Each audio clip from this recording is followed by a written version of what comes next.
जय शु की। मैं हूँ प्रियंका डामोर और आप देख रहे हैं रेडियो वेरितास एशिया की हिंदी सर्विस। कल से समाचार में आप सभी का स्वागत है। कल से समाचारों में प्रमुख है, पॉप ने श्रीलंकाई नेताओं से साझा भलाई के लिए बातचीत करने का आग्रह किया। नाइजीरिया के कड़ूना में 2 पुरोहितों का अपहरण। श्रीलंका के धर्माध्यक्ष ने सभी राजनीतिक पार्टियों से एक राष्ट्रपति पर सहमत होने का आग्रह किया। मध्य प्रदेश की शीर्ष अदालत ने बिशप थॉमस थैनेट की मौत की नए सिरे से जांच के लिए दी मंजूरी। कैथलिक नेताओं ने संत कुरियाकोस पर एक पाठ की बहाली की मांग की। तमिलनाडु के धर्माध्यक्ष ने कहा, दलित सशक्तिकरण नीति करे लागू।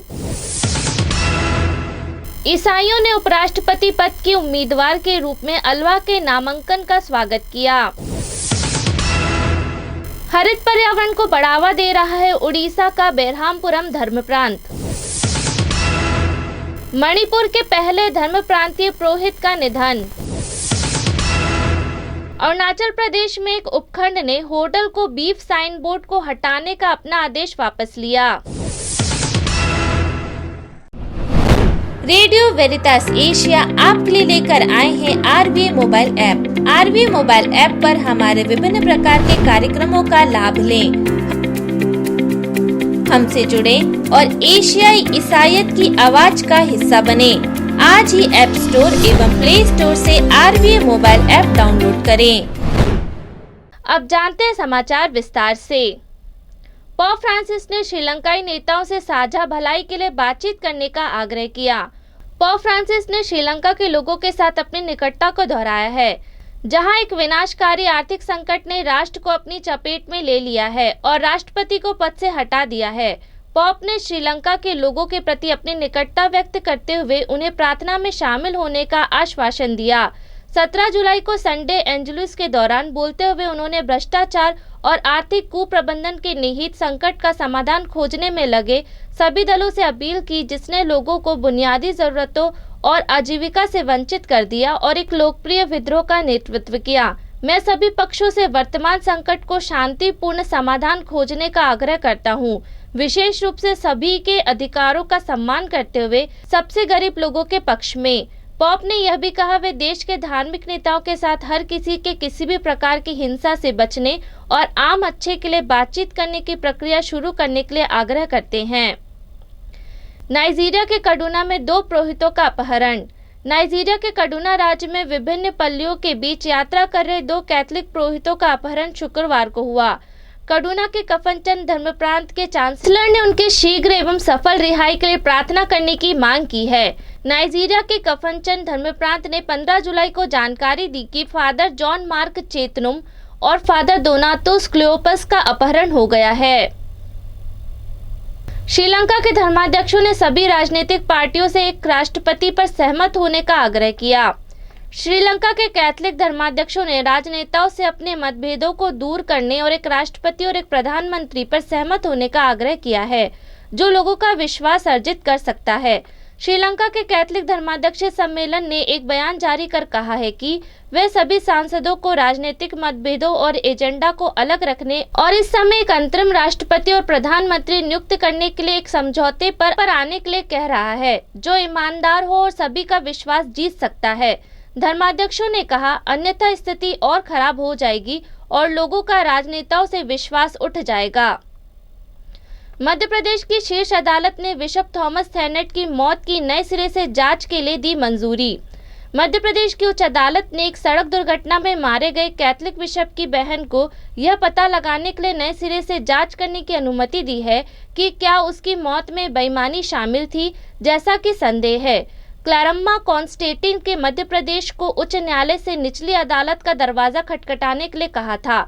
उसने आरोप लगाया कि 14 दिसंबर 2018 को एक कार दुर्घटना में ग्वालियर डायसिस के 65 वर्षीय बिशप थॉमस थैनेट की मौत में बेईमानी से खेल किया गया था। बिशप के परिवार ने कहा कि वे उच्च न्यायालय के 8 जुलाई के आदेश से खुश हैं और जल्द ही निचली अदालत का दरवाजा खटखटाएंगे। उन्होंने कहा, हमें यकीन है कि निष्पक्ष जांच से सच्चाई सामने आएगी।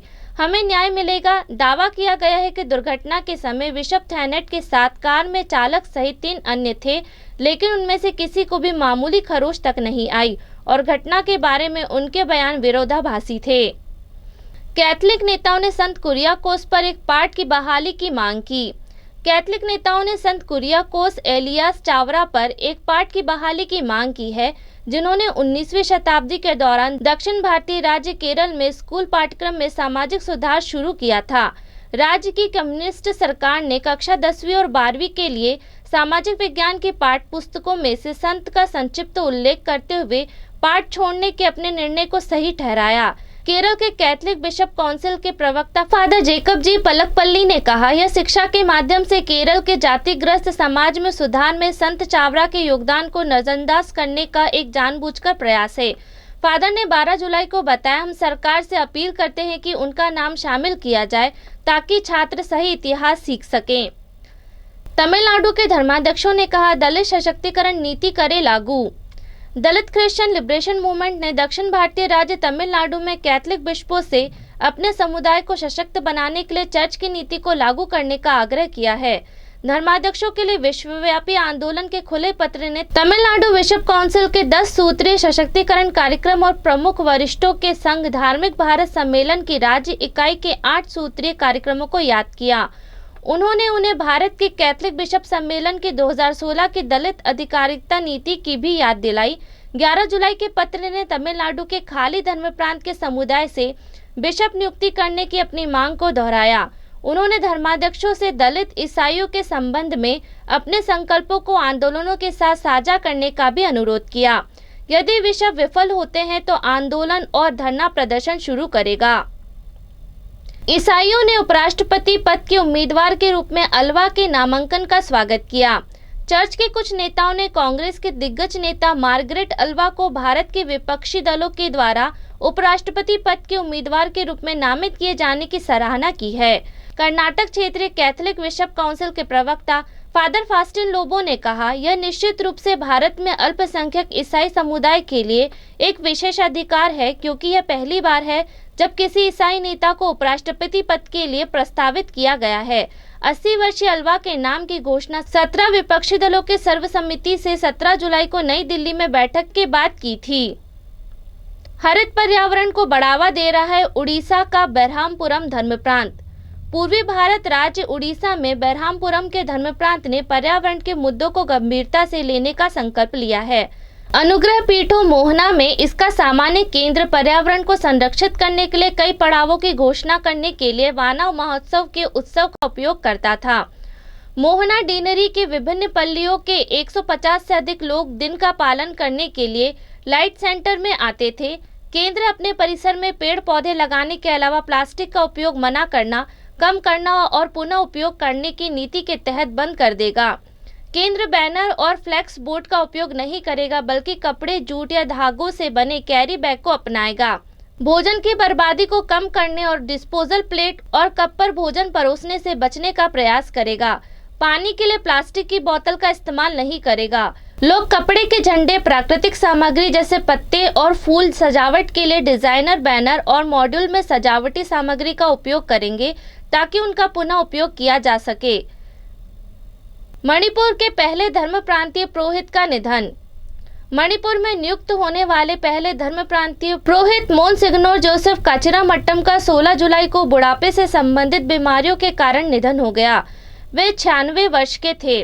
उनकी मृत्यु उनके करीबी सहयोग इम्फाल के आर्च बिशप एमेरिटस जोसेफ मिथानी के निधन के 5 दिन के बाद हुई।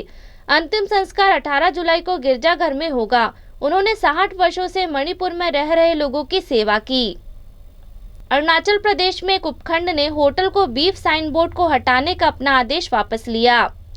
अरुणाचल प्रदेश में एक उपखंड ने होटल और रेस्टोरेंट को बीफ शब्द प्रदर्शित करने वाले साइन बोर्ड को हटाने का अपना आदेश वापस ले लिया है। पूर्वोत्तर भारतीय राज्य में नाहरलागुन उपखंड ने इन प्रतिष्ठानों को अपने आदेश का पालन करने के लिए 18 दिन का समय दिया था। हालांकि व्यापक विरोध के बाद इसने आदेश वापस ले लिया। नाहरलागुन राज्य की राजधानी ईटानगर से 13 किलोमीटर उत्तर पूर्व में है, जहां बीफ खाने पर प्रतिबंध नहीं है। उपखंड के कार्यकारी मजिस्ट्रेट तामो दादा द्वारा 13 जुलाई को एक मौखिक शिकायत के बाद आदेश जारी किया गया था कि भोजनालय के साइन बोर्ड पर प्रदर्शित बीफ उन समुदाय की धार्मिक भावनाओं को आहत करता है जो मांस का सेवन नहीं करते। दादा ने 15 जुलाई को कहा, हमें विभिन्न तिमाहियों से अनुपालन के लिए समय रेखा के विस्तार की मांग करते हुए अभ्यावेदन प्राप्त हुए। अभ्यावेदन पर विचार करते हुए आदेश को अगले आदेश तक स्थगित रखा जाता है। इसी के साथ कल से समाचार समाप्त हुए। अगली बार फिर मुलाकात होगी नई खबरों के साथ। नमस्कार। रेडियो वेरितास एशिया आपके लिए लेकर आए हैं आरवीए मोबाइल ऐप। आरवीए मोबाइल ऐप पर हमारे विभिन्न प्रकार के कार्यक्रमों का लाभ लें, हमसे जुड़े और एशियाई ईसाईयत की आवाज का हिस्सा बने। आज ही ऐप स्टोर एवं प्ले स्टोर से आरवीए मोबाइल ऐप डाउनलोड करें।